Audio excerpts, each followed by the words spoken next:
Hello and welcome to the Albion Obsessed podcast. It wouldn't be a trip to London to face Tottenham Hotspur without some agonising disappointment. So we are here today to unpick that for you. We've also got a special guest that will be joining us very shortly. But in the meantime, I'm here with Joe and Dagan to talk about the Spurs game. But before we do that, let's just quickly find out how Joe and Dagan are. Joe, my friend, it's beautiful to see you as always. How are you? Yeah, good to see you as always, Tom. Good to be here. Yeah, as you say, it wouldn't be a trip to Spurs without some sort of agonising pain afterwards. Not as agonising as last year, though, was it? Not quite, but a 97th minute Different type. equaliser, a winner even. Ugh, yeah, crap. But no, I'm okay. Good, I'm glad to hear it. And we also join our stateside correspondent, Dagan. Dagan, my friend, it's lovely to see you. How are you? Hey, good morning, Tom. I'm doing okay. Would rather have 3 points than 0 points. I'm not going to say anything about the 1 point, but it would have been nice to have a draw too, I guess. But you know how I am about it. I want the 3 points. I always want the 3 points. And despite Ainge being lovable, I still loathe the Spurs. It's blooming annoying that Ange Postecoglou comes across as such a nice person, and it really sort of gets in the way of the not anti-Spurs. I wouldn't call myself anti-Spurs, but I certainly don't. I can't warm to Spurs. Let's put it that way. And Ange just made it so much harder to sort of have that distance, isn't it? It's annoying. Yeah, right. Damn you, Phil. Yeah, I mean, he had probably the best comment I've heard aloud about this new blue card nonsense, right? Like, and I was like, oh, of all people that has to say it, but he's direct, he's to the point, he speaks his mind, he speaks with passion. In a lot of ways, he reminds me of De Zerbi. And he's kind of an iconoclast too, which I admire. So yeah, there's just a lot to like about him. But I do not like the Spurs, and I do not like Romero. More. No, I totally understand. Let's start at the beginning, Joe. Some news came in, filtered in before a ball was even kicked that young Jack Hinchelwood, who has been an absolute star this season, was going to be out injured. He's been phenomenal since really coming into the first team, starting 11, playing as an inverted right back. He's been absolutely excellent, and we've said on the podcast before that it's his space to lose. So when we found out that he wasn't going to be involved, he's got an injury which could see him out for potentially the rest of the season. Fingers crossed that isn't the case. What were your immediate thoughts? Were you sort of worried about the balance of our starting 11, given that we saw Lamptey and Purvis at the same time?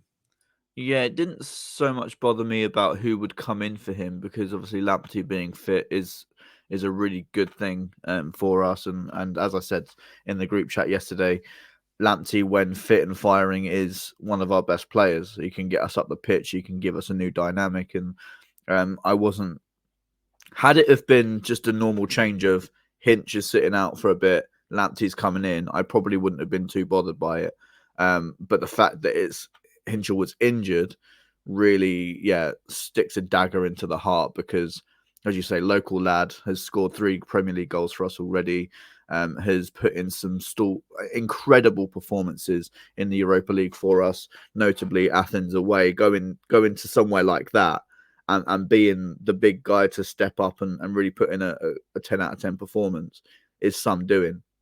And it's clear the mentality he brings to the squad. It's clear the work rate he brings, starting at right back and popping up with goals at the far post twice.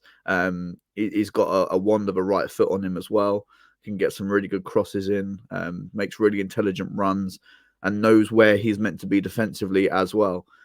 We've got such an incredibly well-rounded footballer there, so it's gutting to lose him. Don't know for how long. It's a broken foot and he's having surgery, probably around 8 to 10 weeks, I'd say. So yeah, hopefully he can come back and take his spot again. But then, to look at the positive side of it, it's a chance for Veltman and Lamptey to really make the most of their opportunity and play well there. Yeah, definitely. We'll certainly talk about both of those players actually as we go on. Dagan, another big injury blow. João Pedro has been phenomenal again for us this season, scoring so many important goals across various competitions. A big ask then for Danny Welbeck to step up and take that role. Yeah, Welbeck had a good chance early on, and he won us the penalty that saw Pascal Gross score from the spot. But still a huge miss because he just gives us so much. Yeah, look, there's no shock that, I know we scored 2 penalties against them last time, but we did put in 4 goals. João Pedro was a huge part of that. And, not having him yesterday, we managed, I think, 0.45 non-penalty XG. So the XG was, over 1, looked great. Oh, sure, it's a normal game. But you take away that penalty, which was, I think, like almost 0.8 of the total. It was 0.79 is what they attribute to it. You lose him in all of the creative powers that he brings. You're already, playing without a right wing in many respects because Buonanotte is not a right winger, and he's out there. So we just did not have a lot of athleticism in the center of the park. And we're just a different team without him, period. We're just a different team. And I know I talk about this all the time, but he just brings an energy and a swagger that it's hard to replicate. And you need somebody, I think, leading the line that brings that just strikes fear in the heart of the other team. And I feel like Matoma is that often on the wing.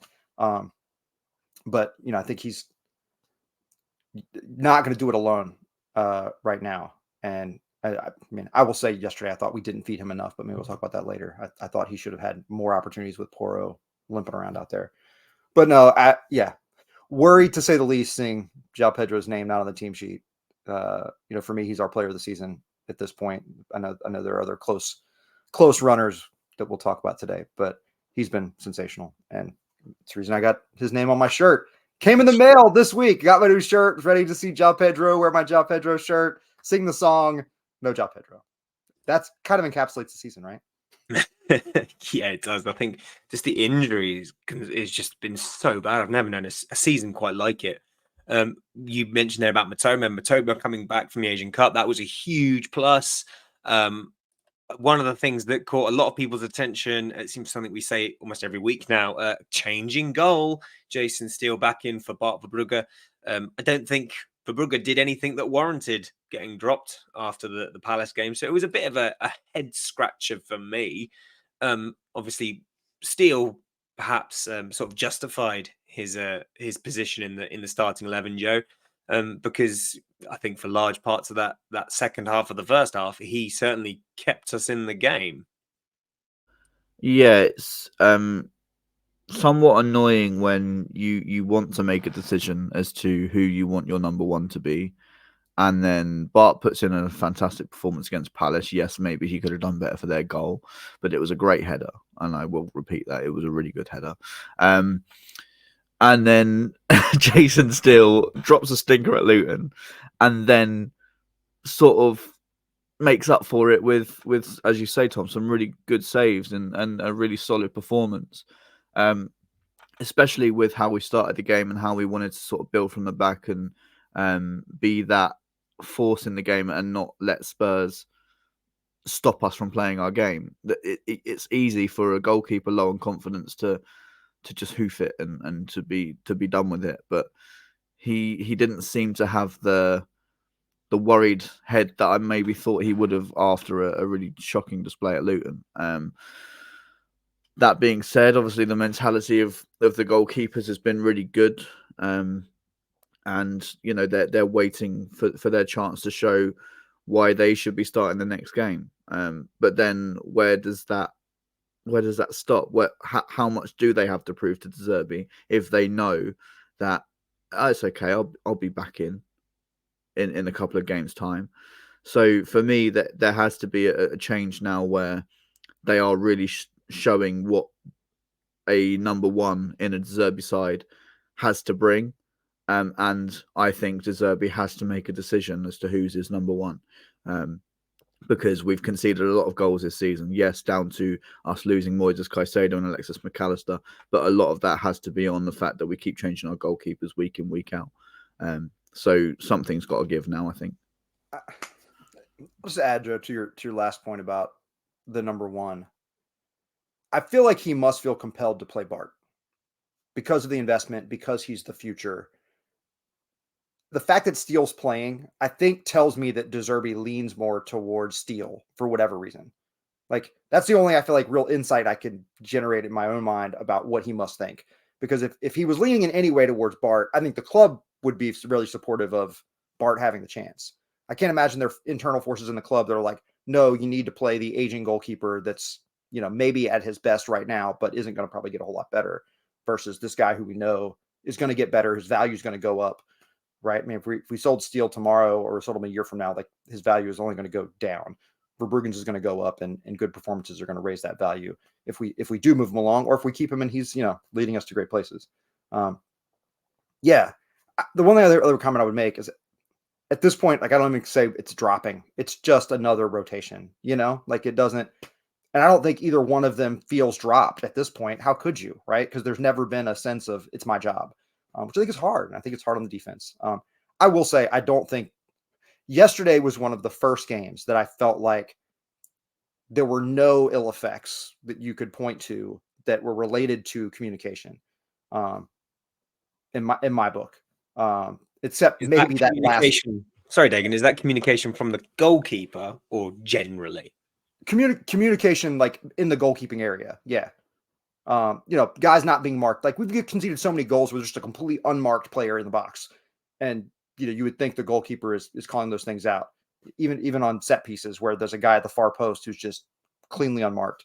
And you're like, surely someone needs to be directing traffic. And it just seems like all the pieces aren't connected. Anyway, yeah, it's hard to be mad at Steele yesterday for sure, Joe. I think you're dead on. Distribution was good. Shot stopping was good. I do think he second guessed the excellent save he made early. I think he didn't want to make the mistake he made at Luton and rush out on a ball that I thought he probably could have gotten to. And then he got stuck and had to make a great save. And I do think he started timid. And I think after that, he was like, I got this. Let's go. And sometimes for goalies, it seems like they make one great save early and then they have a blindingly good game. It's a fascinating thing. I wish you had Aaron to give us the insight on the goalkeeper mentality and how that ebbs and flows. It's a huge thing. Like when you talk about players coming into a really tough game, it's all about the first touch, the first tackle, the first shot on goal, wherever you may be playing. But for a goalkeeper, yeah, you're right. Like it's always the first save that just really gets them into the flow of the game, and put Steele in good stead. Yeah, it certainly did. And I think, you flip that round. We said early on in the group chat that after a few saves from Vicario, that we thought we'd be up against another worldie of it. I mean, we started really, really brightly. Welbeck had a really early chance that was well clawed away. But we did eventually sort of, I always think of like the first half as it was almost two halves of the first half. The first half of the first half, well, that's a mouthful. We seemed to be very positive. And we had a chance very early, and then of course we won the penalty quite early. Now that all came through Welbeck. It was high press. We won the ball back. Ball fed into Welbeck in the box, and it was so well worked. And then when Welbeck went down, it was clear cut penalty. Dagan, was there ever part of you that was a bit worried that without João Pedro on the pitch, who's going to step up, take that penalty? And is it going to go in? Because, obviously Pedro's got a 100% record with us. So what were your thoughts? Yeah, well, I posed that question on Twitter to see what people thought. A lot of people shouted Purvis. I didn't include Purvis in there, and I should have because he does take penalties for Ecuador. That seemed to be the second thought to Pascal Gross, who had taken penalties previously, but hadn't taken one since back in 2022. And that was a miss, and he hasn't had one since. That was a game but Welbeck had taken one and made it since then in a game that neither Gross or McAllister played in, also back in 2022. So it's been a while since anyone other than McAllister or João Pedro took a penalty. Felt like Gross. And to be fair, I know Welbeck was the one tackle that earned us the penalty, but it was Gross's winning the ball deep in the opponent's territory again, to give us an opportunity. You guys know I ebb and flow with Pascal Gross a little bit, maybe more than some who sort of worship at the Pascal Gross altar as the best Albion player ever. And I mean, and his long-term credentials are there. When his pace gets exposed, I get concerned. He has been locked in.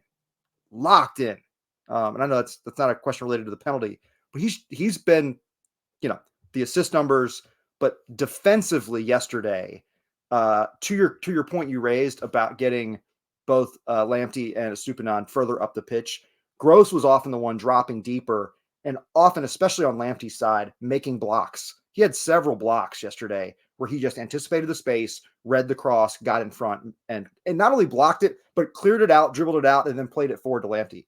I mean, he was sensational. I mean, we know his brain is an incredible soccer robot, if you will. But he was great, and he finished, and it was much needed, and it felt like, okay, we may have something here. It's the hope that killed you, isn't it? It's the hope that killed you. Yeah, I I've thought heard that before from y'all. Yeah, I think you're right. You're right, Dagan, and it actually it brings us on to something I wanted to talk about today anyway, and that was just how we've been setting up tactically. I tell you what, I know I'm jumping ahead here quite a bit, but there was something quite remarkable about seeing Jean-Paul Van Hecke pressing like at the edge of their box in the 79th minute. It was just, but that's what the tactics were. Just man for man marking all over the pitch, and Duncan Van Hecke were constantly sort of pressing so high up. And that's where you need those footballing brains, like you say, Pascal Gross, sort of dropping deeper and looking to intercept the ball. I mean, Joe, you're a big fan of Van Hecke, and rightfully so. I think it was fair to say that he was probably the best defender on the pitch yesterday. What did you make of Brighton's tactics, pressing as high as they did at times? Yeah, point on Van Hecke being the best defender on the pitch at times yesterday. I think he's been one of the best defenders in the Premier League this season. I think he's been definitely slightly ahead of Dunk, if not maybe a little bit further ahead of Dunk. The way he's come on has been just fascinating to watch. And, making some really important tackles yesterday. So smart defensively. He's quick and he's strong. And that's what you want from a centre-back. You want someone that can recover and put in a really last-ditch tackle when needed.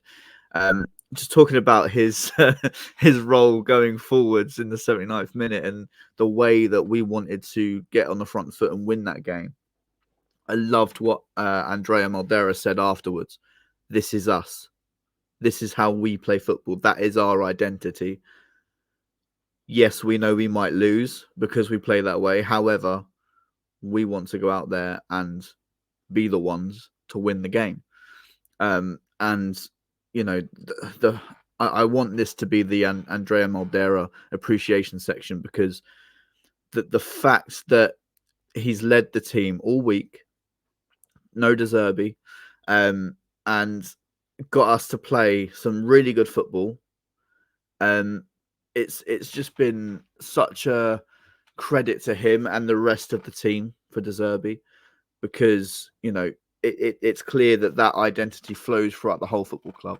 Fair play to him for playing a really good game, like not being cautious or anything like that. He went out and he wanted to play De Zerbi's way, and we did. Yeah, it would have been very easy in those last 10 minutes, I suppose, just to sit back and just play out for the draw. But no, we certainly played to win. Unfortunately, that didn't happen. Dagan, I felt that the goals were preventable. I know football's all about mistakes and, capitalizing on them. But, the first goal, a through ball cleaved our defense in two. Dunk did well enough to push the ball against the post. It fell very kindly back to Sarr, who slots it in. And then the second goal, Purvis is trying to play him offside. He sort of dilly-dallies, and then Johnson's in, and it just all seemed very preventable for me. What did you make of the goals we conceded yesterday? So I'll first say, throughout the first half, the urgency with which we were defending seemed maybe the best I've seen all year. Guys were not left unmarked. if there was any space, we closed the space very quickly. I thought Lamptey was especially good in that respect when he was in a position to defend and was back.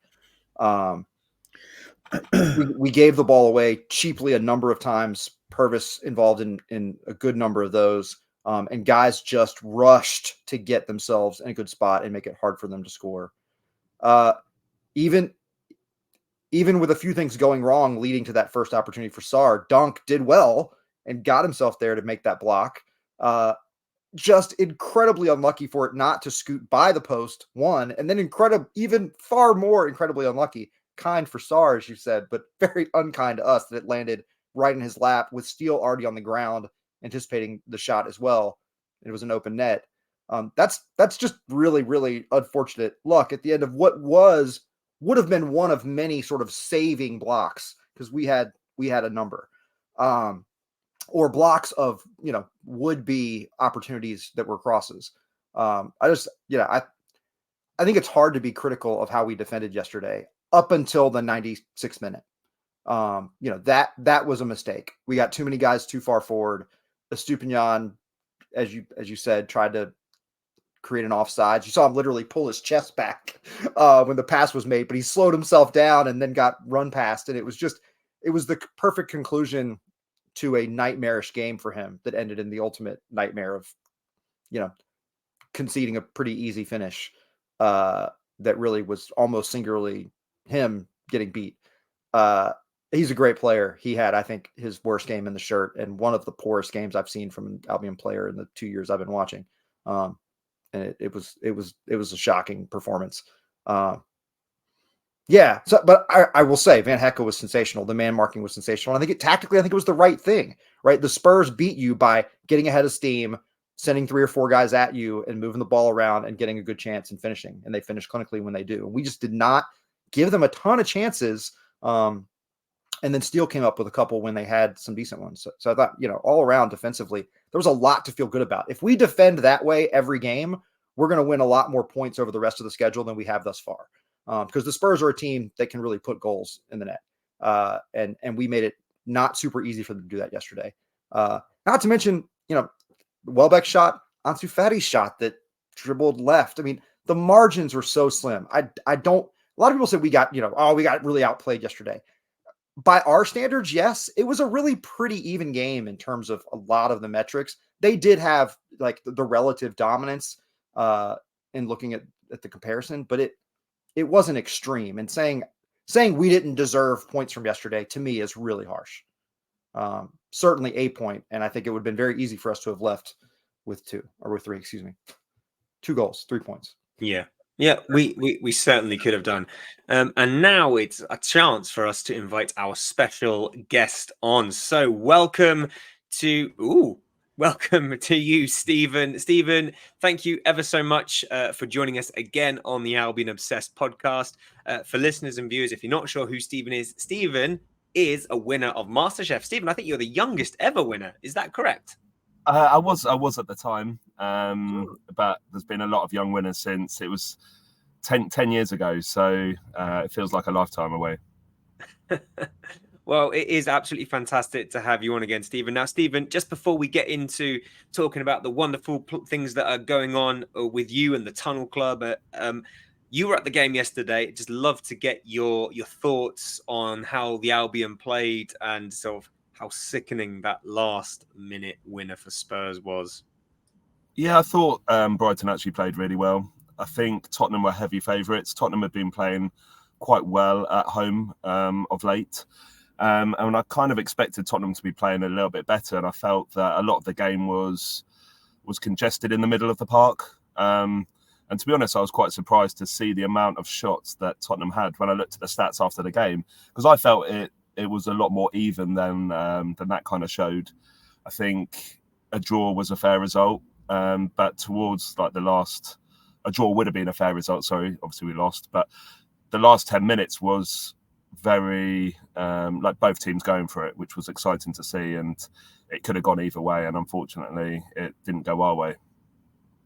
Yeah, it was really unfortunate. And Joe, I mean, Dagan mentioned about Ansu Fati, and Ansu Fati returning has been fantastic. A man we haven't really spoken about much at the moment. Mitoma, having him back was absolutely excellent. And Dagan said at the top of the show, we didn't feed Mitoma enough. And I think he was sort of the standout player in the absence of João Pedro. Now, of course, we've got quite a few players injured. We've still got a lot of players returning from injury, or in the case of Adingra, from the African Cup of Nations when that concludes. How much are we missing that creativity? And is it a lot of pressure to put on the likes of Ansu Fati and Julio Enciso when they do return? Because obviously they're recovering from injury, and usually we'd sort of, bed them back into the squad quite slowly. Yeah. But we don't really have the luxury of perhaps doing that the way we would normally do. I think hopefully the pressure would be alleviated if we can get João Pedro back. I don't know how long he's out for. I think it was a couple of weeks or something like that. I'm not sure on the time frame. But with the Albion medical staff, you never quite know how long it's going to be, is what I've come to know. I think what's been really difficult is the fact that João Pedro's had to be that creative outlet for us and the guy that brings us the pace and the flair. And then he gets injured, and then Mitoma has to do the same yesterday. I know Facundo gives us a little bit, but not quite on the pacey side of things. So I'm not sure there's going to be much pressure on Ansu Fati and Enciso if they come in at the same rough time. Obviously, Enciso's back with the squad now, doing a few bits here and there. So hopefully he's only a few weeks away. So hopefully we can get all of those guys back at the same time, and the pressure then is taken off of them so that they can work together, like we saw when Mitoma and Fati came on against Bournemouth earlier this season. The creativity they gave us instantly, and then bang, bang, 2 goals. So hopefully that's similar for us. Obviously, Adingra coming back, is playing in the final later today. We wish him the best of luck, and hopefully he can get another major international trophy. And that would be the second Albion player to get a major international trophy whilst at the club, I think. We're in good stead looking forward for our attacking options. I'm just a little bit worried, obviously, with the injury to Hinch and to possibly Igor, that we're looking a bit light the other way now, which... Where's the balance going to end? Like, we just need it to balance out, and that we can have a decent enough squad going into the next few Premier League games, and obviously the Europa League coming back soon as well. So, yeah, frustrating, but we will adapt like we have done. Yeah, I think we certainly will. So, gents, just before we go on to talking to Stephen about his wonderful things that he's got coming up, I'd just like to push you for a player of the match. If I can. Joe, I think I know who you're going to go with, but tell me anyway. Andrea Maldera. No. Jan-Paul Van Hecker, I think. Just absolutely class. I've already given my reasons earlier. You certainly have done. Dagan, who caught your eye yesterday? I mean, I had 3. Lamptey was in the running the first half, but he waned. He was tired, so much so that he was completely gassed by the end of it and just sat down. For me, it was Pascal Gross. Like, I really thought yesterday was one of his finest performances in all the little stuff that no one sees. Everyone sees the creativity, but not everybody sees the defensive positioning. And I thought yesterday he was exceptional in that respect. And I think we would have looked a lot worse off and probably would have conceded many more had he not so often dropped into space and put himself in the right spot. So Van Heck. That was in part because Van Hecken was pushed so far up the pitch, man marking incredibly, disrupting the attack at that end. And so I thought those 2 for me are the 2. So I'm not going to let Pascal Gross miss this one. This might be the first time I've named him man of the match. Pascal Gross. Ooh, Pascal should feel very privileged. Stephen, as the person amongst us who was there, who stood out for you? Because there was a lot of good performances across the pitch that perhaps the scoreline doesn't reflect. Were there any players that really stood out to you? Yeah, I'm glad Joe and Dagan didn't mention this player. It was Billy Gilmore, who's a player that I've never really appreciated what he does. But seeing the performance live, he was playing like Kante. I would compare him to, and that's quite some praise. The way he was like clearing up the ball, getting the ball moving again, and kind of starting those attacks. Which is such an important job for modern footballers now.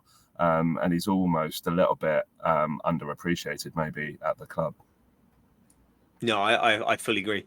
Big fan of Billy Gilmore. I think all of the players you've just mentioned. Tom, can you full name him, please? Billy Clifford Billy Gilmore. Clifford Thank you. Gilmore. Yeah, no, I rate Billy very high, and I thought he was excellent yesterday as well. I'm going to give a shout out to Jason Steele because people were very critical of his inclusion in the starting 11, but he kept us in the game.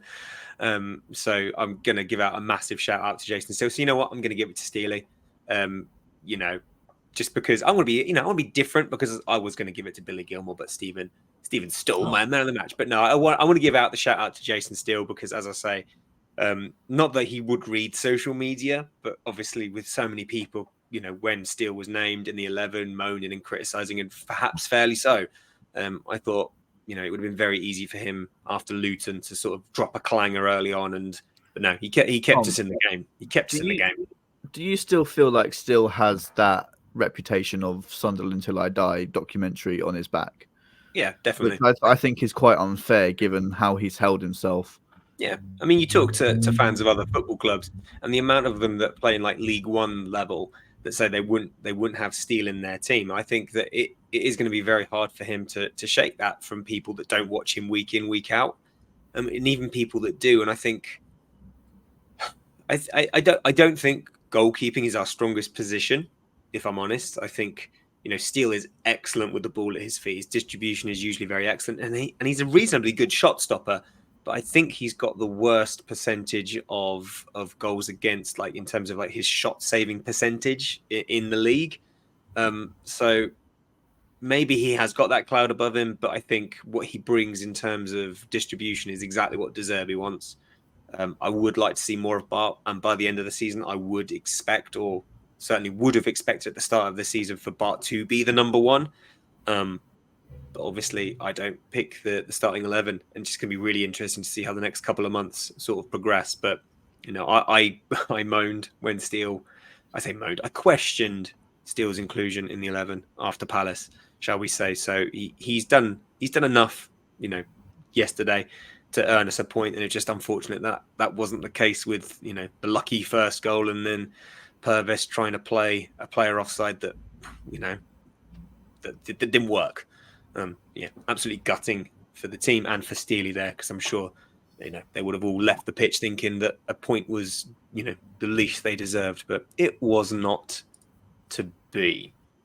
Right then, so that's the Spurs game done. Let's draw a line under that and move on, because Stephen Edwards, you've got something cooking up for us on Thursday the 29th of February, I hear. So Stephen, tell us about what's happening on Thursday the 29th of February.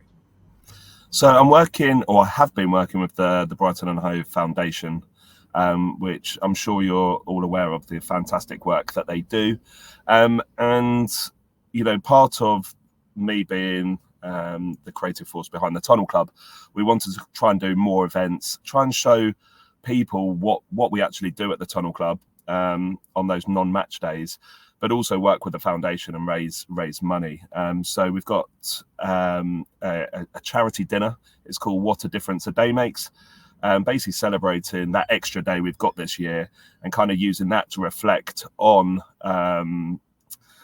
charity, essentially, and raising money for good things. We've got a really similar menu that we would normally do at the Tunnel Club, so guests can enjoy that, and lots of fundraising going on. But it really just gives people that insight into what the Tunnel Club's all about, because I still think not many people know how good it is there, and the facility that Brighton have put right next to the pitch. Yeah, could you tell us a little bit about the successes of it this season? Obviously, we had you on earlier this season to talk about it before it launched in pre-season. But yeah, how's it gone, Stephen? No, I'm really love being there and working with Brighton. I think I was obviously a little bit nervous. I think when we last spoke, I was actually nervous about Brighton as well. If I remember, I was a little bit scared of how De Zerbi was going to juggle everything. But I really feel like we've found our feet down at the Tunnel Club. What's really nice is it tends to be the same crowd coming back, so we get constant feedback in terms of like dishes that they want to see. I think they want to see different food and kind of put the pressure on me to be as creative as possible, which is a perfect job for a chef. And it's just nice to catch up with them. Yesterday, I was able to go to the Tottenham game because of the Tunnel Club. So I went with the Tunnel Club members and had to cook them sausage rolls on the way home. That was my ticket for the match. But the facility itself, it's 60 people, 60 covers. It's quite big. One of the best moments, I think, was in the second game of the season, or might have even been the first game against Luton. We had the padded seating. So straight away, big pressure to deliver there. And I think he said it was one of the best experiences he's had in a football stadium. So we're really proud of that. Yeah, what's that like for? I watched that. That was really good. What's that like for the immersion for the fans that are seeing these incredible games, like, you know, beating Palace 4-1, beating Spurs, and, you know, seeing the players walk in elated, or if it's been not quite the game they wanted, like in the Europa League. How's that been for them in terms of the immersion factor? I think that's one of the best. Obviously, it's one of the best selling points. I think my food is the best selling point, but I'm going to say that. But no, the main attraction is the tunnel. So you've got two sides of the restaurant are one way glass, so the players can't see into the restaurant, but the guests can see out to those players lining up before they go out. But like Joe said, the emotion of winning a game, losing a game, seeing, you know, players like throw their shirt on the floor as they're coming through. I think. You know, that's better than what I thought it was going to be. And even further down the line, you can see like after match interviews going on. So it's nice to see the manager talking and how that happens, because I'm a big fan of match of the day, and you don't realize like what's going on behind the camera, and seeing that it is literally a person in the middle of the tunnel with all the sponsors behind, answering those questions with the players walking behind. Incredible. Yeah, it's one of those things. You talk about the padded seat. That was a real eye opener, because you hear it, but actually seeing it and seeing, you know, it was a very glowing review that was given, and it absolutely looks fantastic. And as Joe says, a really immersive experience. So just coming back to this event on Thursday, the 29th of February, which I wonder how many people twigged when I said the 29th of February, because it's a leap year. So tell us about that. Can you tell us about the food that you're going to be serving on that, or is that kept heavily under wraps? No, the menu's live. So anyone that wants tickets, we've still got a couple of tables available. Tickets are priced at £200 a person, which is expensive, but we're looking to raise up to £10,000 or as much money as possible for the foundation. So part of the ticket price will be going to them. And like I said, we've got a fundraising auction and raffle going on after the dinner. But the dinner itself, we're using using our suppliers to help donate food or to help keep those costs down. So we've got, for starters, we've got a guy called we call him Farmer Tom. It's called Tom Morphew, who runs something called Full Circle Farms. Again, another great person to check out on social media. And it's someone that I've been working with maybe for the last 6 years, who's been taking all our food waste, composting it down, and then growing more fruit and vegetables with that compost, essentially. So that explains why it's called Full Circle. And we basically just said to him, any vegetables he's got, we're going to basically marinate them, pickle some of them, and then serve them with burrata and char-grilled sourdough as a starter. We then got slow-cooked beef. So beef has been a staple on the menu since the beginning. And we're serving that with salt-baked celeriac and our famous side dishes of triple-cooked chips, hispy cabbage with garlic mayo, and then carrots with black sesame and coriander. And then to finish, I mean, the winter, it always seems like it's been quite long winter at the moment. So we've got the first of the Yorkshire rhubarb, which we're going to poach and served with some set custard. So really nice, fresh, almost like springy feel to the end of the meal as well. Ooh, there you go. If that doesn't sell it, I don't know what will. You said there, Stephen, about some of the prizes as well that are going to be given away. I see, that there's some things from Norman Cook, which is absolutely fantastic. So what other kind of prizes and things can people can they get? So I've given I've given the foundation a meal cooked in someone's home for I think it's up to 12 guests, where I'll be a private chef for the evening. So I think that's a big prize. But we're looking. I mean, the foundation have been organising these prizes. It's not, we're not looking for like 100 prizes. We're not trying to string out the evening. What we want is some really unique, almost like money can't buy prizes, and that's where we've had Norman Cook coming in and doing what he's done, which is fantastic. We've also got an artist called Kim the Artist, who's had all the players sign a piece of her work, which she's done, kind of showcasing Brighton and Hove Football Club in a piece that she's specifically done for this dinner, which is really nice to see. And like I said, money can't buy prizes is what we want there, and I think that's where we're going to get the most money raised for the foundation. Yeah, as you say, it's an absolutely fantastic cause. The Brighton and Hove Albion Foundation do some truly wonderful work across the community. So it's a big wonderful thing to be a part of. So kudos for you, Stephen, for being a part of it. Stephen, tell me about your restaurant, Etch, because if people can't get tickets to this, and they want to taste your amazing food, can they just rock up to your restaurant, Etch, and sample the delicacies that you can provide? Yeah, so Etch is based in Hove, just on the edge of Brighton, and we've got a lovely restaurant which we've had there for nearly 7 years now. It's our anniversary in March, so really proud of that. And we just offer a tasting menu that changes 6 times a year, so 5 or 7 courses. The 5-course menu is £50, and then there's a few upgrade courses that people can go for. We've got a lovely speakeasy cocktail bar beneath the restaurant called Ink, which I always recommend if anyone wants a drink before or after dinner. And yeah, I think I'd always advise booking. We tend to be quite booked up, especially with our £50 menu at the moment, which is, flying like hotcakes, excuse the pun. But I really think that if you haven't been to Etch, you need to come and see what we're doing, especially while we've got that menu going. And I think I was saying to the guys in the restaurant, I think we're going to carry this £50 menu on for the rest of the year. It's been such a hit with our guests. We're getting such great feedback, and it's just nice. It's a lot more accessible, and it's nice to see new faces in the restaurant and kind of showing people what we can do. Yeah, I know for a fact that my auntie is a massive fan of your restaurant. She comes a lot. Thank you. Yeah, definitely recommended to people that haven't been there yet. I'm going to chance my arm because why not, Stephen? Shoot your shot and all that. Any free spaces for your favourite Brighton and Hove Albion podcast at the Tunnel Club? At the Tunnel Club, unfortunately, I can't. I'm not in control of the Tunnel. I'm in control of Etch. I can do something for you at Etch if you'd like to come. The Tunnel Club is this is the most. Ever since I've been in charge there, it's the most common question I get in my DMs is like, can you get me a ticket to this game? Can you get me a ticket to that? And unfortunately, I don't have the power to, or not the power yet. Hopefully I'll have the power one day to be able to say, yeah, come as my guest. But that all belongs to the club. And I think they do get spare tickets for some of the Europa games or some of the games that aren't included in the package. And I think they're normally sold. It's normally about, again, like £500 a ticket.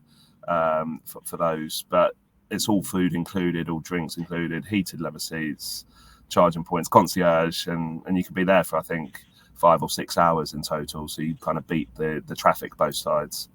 But that's where things like this, the charity dinner is so important, because it kind of gives you behind the scenes access to the Tunnel Club. It would be nice to do another event after this that's a little bit more accessible in terms of pricing, but I think we really wanted the first event to be something that we're raising money for the foundation, because that's so important. And it's something I didn't mention earlier, but I actually did an evening with the foundation at Lancing, the Centre of Excellence. I don't know if you guys have heard of it or seen it. I hadn't heard of Brighton's training centre in Lancing, but it's phenomenal. It's like state of the art. I think it's like 5 or 6 pitches, and it was really nice to work with the foundation. And we did like an amputee session, and I was blowing. They were so fit. They're like such a good team, and put me to shame. Yeah, I was lucky enough to go there when we appointed Chris Hughton as manager. I won a competition to welcome him to the club as such, and it was incredible to be there and seeing the facilities It's that not they have on publicised offer. a lot, is it, Joe? It's almost like a Not little overly. Yeah. Yeah. I mean, for me and to the just sort of when I discovered it, I was like, wow, like this is Yeah. really cool. It puts us like with the top clubs in the country to have that Definitely. facility. There's something obviously that fans were turning up there to get autographs from players, etc. Oh. And I think the club sort of wanted to do away with it because obviously it's their place of work, etc. And Yeah. probably is something that is kept under wraps. But a lot of people go there for like under 21s games. I think they do it for season ticket holders that you can go there and watch a game there. So that's pretty good from the club that you can sort of be involved in some way at the as you say, incredible facilities that are up there probably in the top 5 in the Premier League, I'd say. It's a bit greedy of them to have all those pitches. I'm trying to actually, random aside, I'm trying to get one built at the school I work at because our playing field is constantly flooded and just the hoops that you have to jump through. So Brighton and Hove Albion, please let me borrow one of your pitches or give it to Maybe me. that's a prize that Stephen can put on. If you transfer the pitch from Brighton all the way up to the West Midlands. Stephen, I have well, it probably isn't a random question. I'm sure you've been asked it before, but I genuinely like to know, as someone who likes to cook, as someone who does it for their day job, when you get home, does the thought of cooking, is that like bringing your work home with you, or do you still enjoy it even when you just, you're at home and perhaps you're not being as fancy or whatever as you work, you just want a pizza? Do you enjoy that, or is that still part of the magic? It's a really good question, and I've always said there's 2 types of like cooks or chefs. It's you got your home cook, and then you've got your chef. Your home cook, you're by yourself, and they're normally people that have all the gadgets at home, like Thermomixes. They probably spend 3 or 4 hours creating a fantastic meal, and then you've got myself who works with a team in a restaurant, who it could just be like 2 or 3 elements that we're doing to kind of put it together. But I've got a lot of admiration for home cooks that do spend that time and doing like homemade pasta. I haven't got the time or energy to do that at home, unfortunately. So that kind of answers your question. But I don't like not enjoy it. I'd rather cook and kind of give, my wife the night off, and just because I find it easy. Or if it's like Christmas, I'll always cook just because I don't want someone stressed or feeling like it's a chore. But for me, I just find it very easy to cook at home. I just won't go as far as that passionate home cook who is literally pulling out all the stops, which I really admire. Anyone that cooks a lot at home, they must have like patience of a saint. I actually find cooking really therapeutic. Like a lot of people say that. Yeah, long day at work. I don't, unfortunately. No. Tom and I are both in education, and you referenced earlier the creative element to your work. I was talking with my son this morning, who attends an arts high school, and he was saying culinary arts should be at our school. Like it's an art form. Yeah. Writing, painting, culinary is an art form. What would you say to young people about sort of getting into your line of work? What does a potential pathway look like? What should they be doing at 16, 17? And then sort of what should they pursue if they want to sort of follow a similar track to you and maybe have a restaurant of their own one day in the dream of dreams? Yeah, I mean, first of all, I think cooking should be in all schools. I think that's really important, whether you enjoy cooking or not. To learn about ingredients, I think is fundamental to our diets, and understanding where food comes from gives everyone a real appreciation of the hard work like farmers and producers go through to get the food to us. And I don't know why it's not the same with things like accounting. I think should be part, like our finances at home should be taught in schools. But a pathway for a young person making it into a kitchen, if they've got that passion, they enjoy cooking at home, is really just to put themselves out of their comfort zone. Even from the age of 16, you can approach restaurants and say, I mean, we do this here, it's called like a stage, so you can work alongside chefs. So kind of giving up your time, but seeing what it would look like to be a professional chef, because there is a difference, like I said earlier, between being a fantastic home cook and a chef that's paid for a living. And some people will come into it and be like, wow, I definitely want to be a chef at the end. And some people will be like Tom, who finds the cooking side of it therapeutic and something they just want to do once a week rather than, 5 days a week. But yeah, I think like any job, you've just got to put yourself out there and kind of look at the food that you like to cook and maybe find your favorite restaurant and just approach them, even if it's like, I'm happy like being a pot wash, but I want to see what the chefs are doing. You've got to start somewhere, and working your way up from the bottom is the best way to do it. 100%. And Tom, just before we sign off, I just want to tell people that, as Stephen mentioned earlier, there are still tickets available for the 29th of February. What a difference a day makes in association with Brighton and Hove Albion Foundation. The link is in the description if you do want to go and experience that. As Stephen mentioned, £200 a ticket. Please, if you can, donate for such a fantastic cause. It doesn't have to be the £200 ticket. If you can't go, donate £5, £10, whatever you can afford to the foundation. It goes a very long way. Yeah, thank you. It really does. And, we thank you ever so much, Stephen, for coming on again. I hope that the 29th goes really well for yourself and the foundation. And I hope, you reach your goal of £10,000 to really help the foundation do what they do, which is so brilliant. And all the best, Stephen, as well, with the rest of the season and the Tunnel Club. It is an experience that looks like no other. Stephen, just out of curiosity, how long is the waiting list for the Tunnel Club? Because I bet that's got a hefty waiting list. Yeah, I mean, that's a good question. It's probably something that the club will know. I know that the members have signed up for 3 years.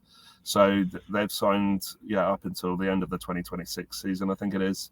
That's why my job's a little bit hard, is like trying to keep that food fresh and innovative each time. But the more things we do with the Tunnel Club and trying to promote it, it just gets people more excited about wanting to join on, for that next round.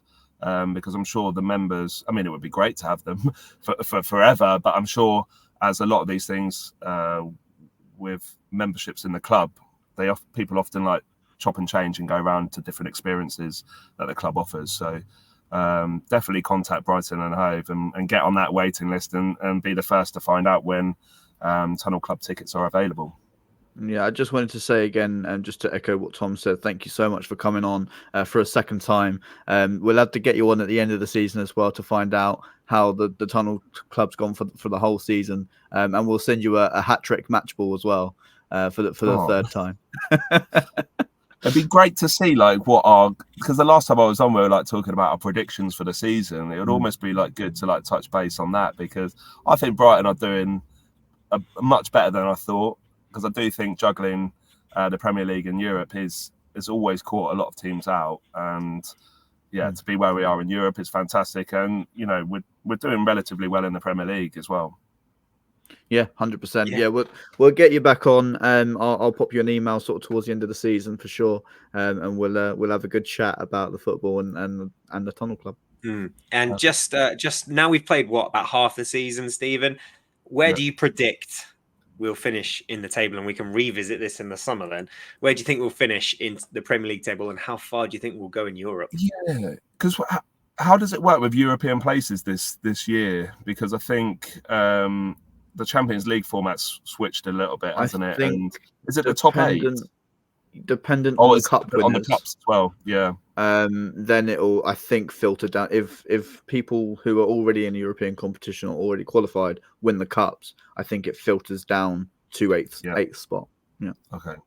I'd like us to get European football next year. I think we're more than capable of doing that with the players that we've got coming back from injury. So I'm going to say 8th and hope that that's enough to get European football. But I want to see us progress as far as we can in Europe, because that's a really exciting journey that we're on. Yeah, it certainly is. And we've said it on this podcast many times, where we were, 25, 26 years ago to now is just mind-boggling. Yeah. So the fact that, we're into the last 16 of the Europa League is incredible. Let's see. Tom, can I just say, West Ham have just taken one hell of a battering. So for 8th spot, it's looking good. They're -6 goal difference now, because Arsenal just beat them 6-0. Oh my goodness! I saw it's 4-0 at half time, and I was listening to TalkSport, and I think they said that West Ham were doing well to stop any more goals, but that obviously didn't happen. Oof.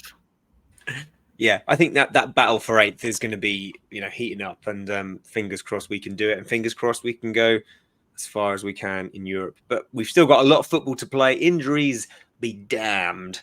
We look forwards to the Sheffield United game, our second visit in 2 weeks? Fun times, eh? So thank you to Joe, Dagan, and to special guest Stephen for joining us here today. Thank you, Stephen, again for chatting to us about the work you do for the Tunnel Club and also the event you've got planned on the 29th of February. Don't forget to like, share, and subscribe for more content if you haven't done so already. Check out the links below in regards to the event on the 29th, and wherever you may be, whenever you may be. We'll see you next time. Take care.